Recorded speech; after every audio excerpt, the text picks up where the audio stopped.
আজকে আপনাদের সঙ্গে শেয়ার করব সিম্পল ওয়েতে কেএফসি স্টাইলে ক্রিস্পি চিকেন ফ্রাই। আমার সিম্পল রেসিপিটা আপনাদের ভালো লাগবে। কম বেশি আমরা সবাই চিকেন ফ্রাই খেতে ভালোবাসি, আর উপরটা খেতে অনেক বেশি মজা হয়।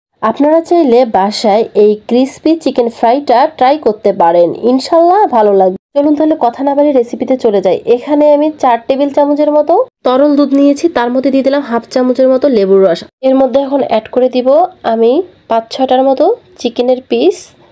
চিকেনের পিসটা একটু আমি বড় করে কেটেছি, আপনারা চাইলে ছোট করেও নিতে পারেন।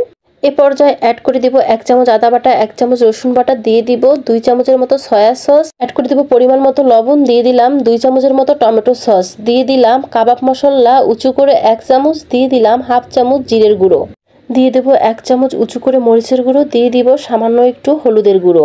এ পর্যায়ে অ্যাড করে দিব হাফ চামচের মতো অরিগানো, আপনাদের হাতের কাছে না থাকলে স্কিপ করতে পারেন। এখন সবগুলো উপকরণ খুব ভালোভাবে আমি মেখে নিব। মেখে নেওয়া হয়ে গেলে 1 ঘন্টার জন্য আমি এক সাইডে রেখে দিব। দেন শুকনো উপকরণ এখন আমি রেডি করে নিব। নিয়ে নিচ্ছি 2 কাপ ময়দা, আর দিয়ে দিলাম হাফ কাপ কর্নফ্লাওয়ার।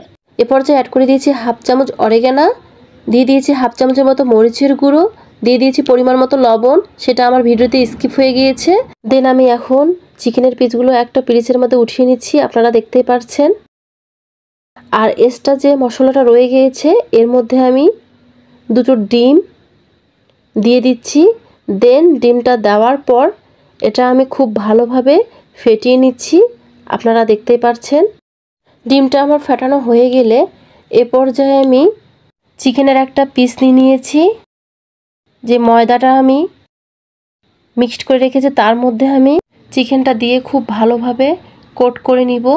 দেন কোট করা হয়ে গেলে এক্সট্রা আটাটা আমি ঝেড়ে ফেলে ডিমের যে মিক্সটা করে রেখেছিলাম তার মধ্যে চুবিয়ে দেন আবার আমি খুব ভালোভাবে আটার মধ্যে চিকেনটা কোট করে নিব, আপনারা দেখতেই পাচ্ছেন। খুব ভালোভাবে কোট করা হয়ে গেলে আবার এক্সট্রা যে আটাটা থাকে সেটা আমি খুব ভালোভাবে ঝেড়ে নিব।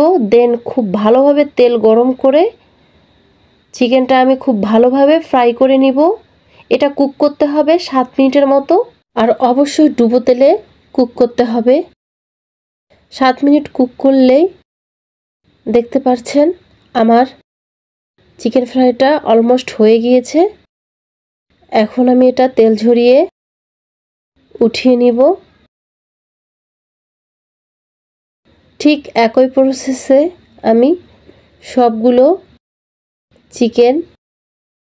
চিকেন ফ্রাই করে নিয়েছি। আপনারা দেখতেই পাচ্ছেন কতটা ক্রিস্পি হয়েছে চিকেন ফ্রাইটা। সবগুলো চিকেন ফ্রাই আমার ফ্রাই করা হয়ে গিয়েছে, এখন আমি পরিবেশন করে নিয়েছি। আপনারা দেখতে পাচ্ছেন এটা কতটা ক্রিস্পি এবং কতটা লোভনীয় হয়েছে। খুব সিম্পল ওয়েতে করে দেখানোর চেষ্টা করেছি। আশা করছি আমার এই সিম্পল রেসিপিটা আপনাদের ভালো লেগেছে। আপনারা একবার হলেও ট্রাই করবেন, ইনশাল্লাহ ভালো লাগবে। আমার রেসিপি যদি আপনাদের ভালো লাগে লাইক কমেন্ট শেয়ার করে পাশে থাকবেন।